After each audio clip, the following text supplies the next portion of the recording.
are we bullish again on ETH? I mean, with the upcoming merge, and is that a I tailwind? can't express how important this ETH merge is. Let's assume that it goes through fine. Let's assume. And that's not a certainty, but assume it does. I don't think anybody understands in the crypto space what it means to have a benchmark yield. And I'm going to use the expression again because people need to understand what I'm saying. In ETH, this will be a risk-free ETH yield, i.e. it is programmed into ETH itself. Now, whether ETH goes up or down, that's a different issue. That's currency risk. But to have a benchmark yield in the second largest cryptocurrency, when everybody wants to allocate over time to Web3 as a theme, that is not counter to the FUD of the ESG narrative that Bitcoin has to battle with, it becomes incredibly attractive for institutions to allocate. It also means that we can then price risk. As I said, emerging markets are all priced like, I think everything's going to quote as a spread to ETH. And I've looked at this as well. I've gone through like Solana's yields versus ETH staking yield. They're basically volatility adjusted. So Solana's about 30% more volatile than ETH, and its yields is about 30% more. So you're kind of getting compensated for that. But it's going to give us benchmark abilities to understand this. And I think this is very important for the DeFi space and very important for institutional adoption. One of the reasons gold was not adopted by institutions is it had no yield. And many of the pension funds, they need to pay out pensioners and they need a yield.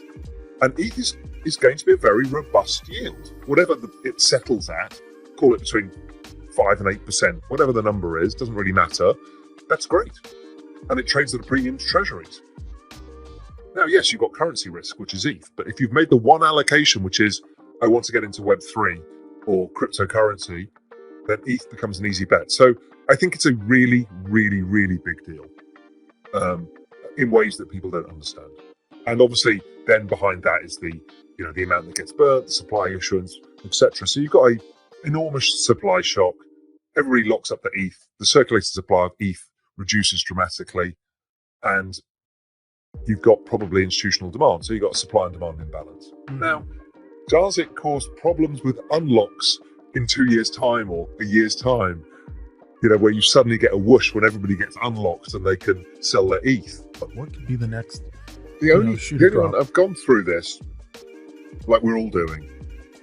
The only last one out there is MicroStrategies.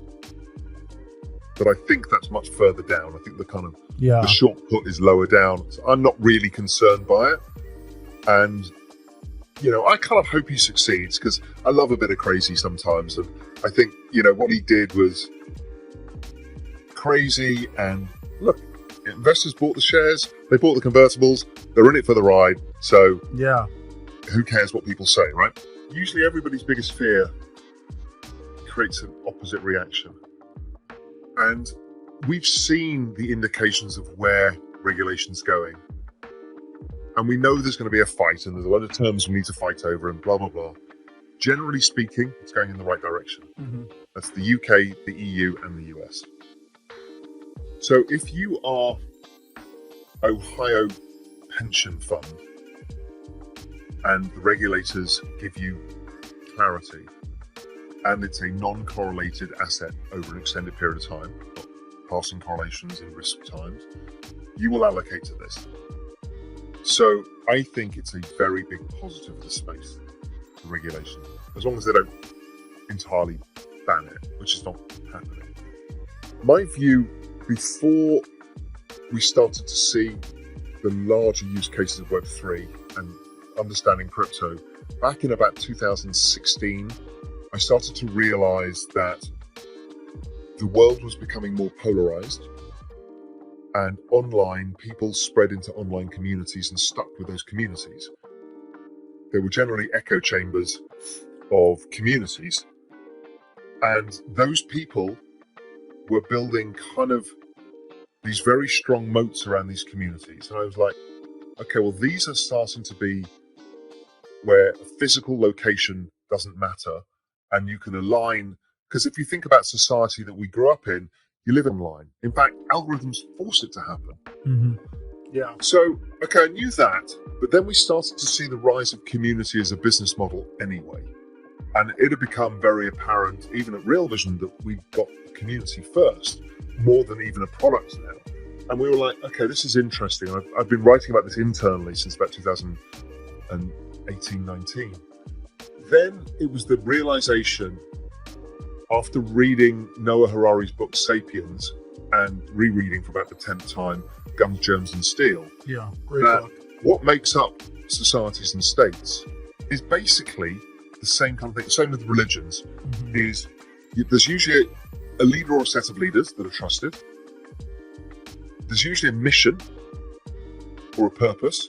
There's an organizing set of principles, like the Ten Commandments or the Bible or whatever it may be. Obviously, connections between all of these people, the network. And then there's usually an organizing system of money or value. Now, even within the church, that exists. And the moment I saw social tokens, I knew this to be true immediately, that this is where it's going. That anybody can have their system of money. Now, if you step back and say, well, what is Bitcoin now? Bitcoin's pretty much a sovereign state, a digital sovereign state. It has its philosophies, it has its leaders, it has its myth, it has its organizing set of principles. It even has holidays. It even has holidays. Bitcoin Pizza Day. It has mantras, hodl. So It has leaders. Yeah. it's a nation state, which is why it's being defended so vigorously. You know, the Bitcoin maximalism is the defense by those that want to defend the network or the state. And so once you see it through those eyes and understand network effects, you see it forming everywhere. And that this tokenization, we're going to be able to tokenize culture and communities and like-minded people. And it's already happening at scale, but people are seeing it and calling it something else. Bitcoin, it is clearly a digital sovereign state. And it's a one that concerns other sovereigns because of its scale.